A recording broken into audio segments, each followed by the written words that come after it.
Welcome to the Upkeep for Monday, June 12th, 2023. That's right. It's all the magic news you need in 10 minutes or less. And big news coming up this weekend. It is the pre-release for the Lord of the Rings set. Oh my goodness. How has it arrived? I know. Can you believe it? I honestly cannot. It snuck up on us like Gollum creeping on us at night while we were taking a nap. Uh-oh. Don't let this set release throttle you. Anyways, it's at your local game store this weekend, and it's on Arena and Magic Online next week, June 20th. And if you want to prep for the pre-release this weekend to destroy your foes, you can. We've got Judge Rob coming on Good Luck High Five this week, so he's going to tell you all about the new cards, new mechanics, and any tricky interactions that you might come across. You can also watch the VOD of the Loading Ready Run pre-release from this past weekend. So fun. Yeah, if you want to see some of those decks and cards in action, or you can watch the early access streamer event, which is coming at you in just a couple days, June 15th and 16th.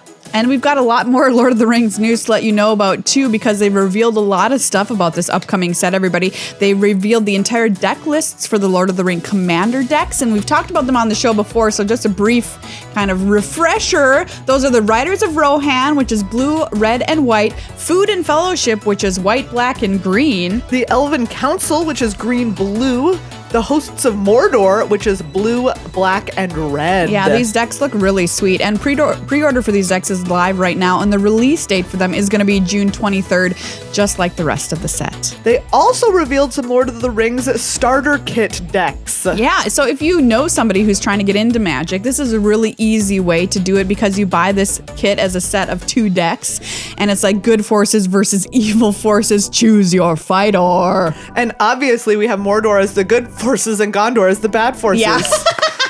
If you look at the Lord of the Rings story told from a different perspective, maybe.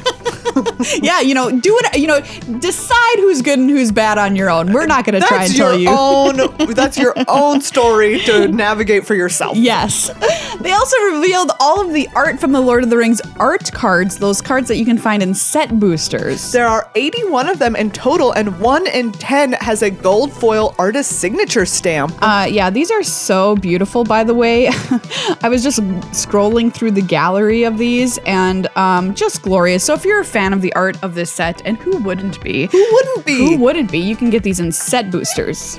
They've also revealed the Lord of the Rings Jumpstart booster contents. Yes, we love Jumpstart. It's so fun. It's great for beginners. You take 2 20-card boosters, you shuffle them together to make a 40-card deck, and you play. So they have the 5 colors, each of which has a little theme to it. There's white, which is courageous, blue, which is tricksy, cute, black, which is Mordor, red, which is marauders, and green is journey. Yeah, so they're all themed. So when you mix them together, you could play tricksy Mordor, for example. And they've also got 5 unique new to Magic cards, which align with the booster's color and theme, that you can find in these packs. So these are cards that you can't get, for instance, in normal Lord of the Rings boosters of any kind other than these Jumpstart boosters.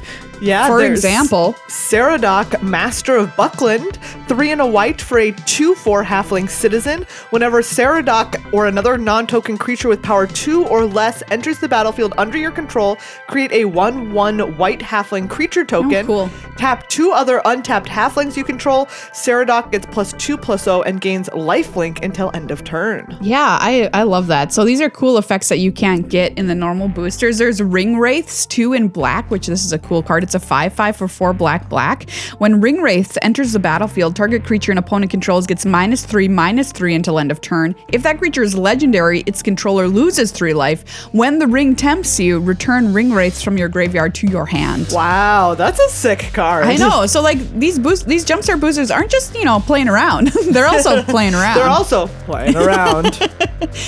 News about Arena now. Chromatic Cube is now live. The Chromatic Cube encourages you to draft decks with more expensive spells and more colors. There are lots of enablers to help you do that. Yeah, it's kind of a real degenerate cube format, I found. You can play Phantom Best of 1 or Best of 3 drafts. Entry is 4,000 gold or 600 gems, and you win gold and historic cards based on your number of wins. If you're interested in finding out some archetypes about Chromatic Cube, you can check that out on dailymtg.com. Next up, there's Magic Pride Gear gear on sale to support the Trevor Project over at mtgproshop.com/pride. Yeah, you can get shirts, tank tops, hoodies, pins, or a Bearscape playmat. Hello. With all proceeds benefiting the Trevor Project, which is a great cause. So go check it out if you want some Pride merch. There's also lots of regional championships happening. So 2 weekends ago, we had tons of them. There were ones in the US, in China, in Canada, in Mexico, Yes. and Southeast Asia. And then this past weekend, there were regional championships in Taiwan and in Athens, Greece. Yes, this is so cool. The format has been Pioneer for all of these. And basically, the takeaway from the players is Pioneer is really sweet right now. And there's tons of great decks. And like you mentioned, the last two were in Athens and Taiwan. And first place in Athens was a sweet Boros Convoke deck. Yeah, Like, very cool. what? That's so neat. And in Taiwan, it was Azorius Lotus Field that got first. Yeah, the kind of vibe around Pioneer right now is that it's a little bit like the Modern of maybe 8 or 9 years ago. Sure. Where you can pick your archetype and just get really good at it and have a chance against the field always. It's more about you knowing your deck and what you end up being matched up against versus there being like a absolute top deck that you must be playing. Okay, well, that sounds like a sweet format. Yeah, pretty cool. Are there more of these coming up still? Yes, there is another regional championship this weekend, which is the Canada West. Ooh, nice. Yeah, and then there's 2 more weekends of regional championships after that. So keep your eye on what's happening in the Pioneer format. Well, if you find a collector booster at your pre-release this weekend and you happen to open the One Ring, great news for you. Yes. First of all, you've opened the One Ring. First of all, I mean, that's just pretty sick all by itself. Yes. But also, there is a $1 million bounty on it now. Yeah, people have been left and right putting up bounties for anybody who opens the One Ring. And Dave and Adams recently offered the highest, which was $1 million. Dave and Adams, by the way, is a card reseller. And their bounty, $1 million in cold hard cash if you hand over the One Ring to them. The offer expires July 17th. So everybody, you've got until July 17th to open this bad boy. They're like, you need to open it now. Yeah. Well, the hype is still live, I guess. Yeah, maybe I don't know.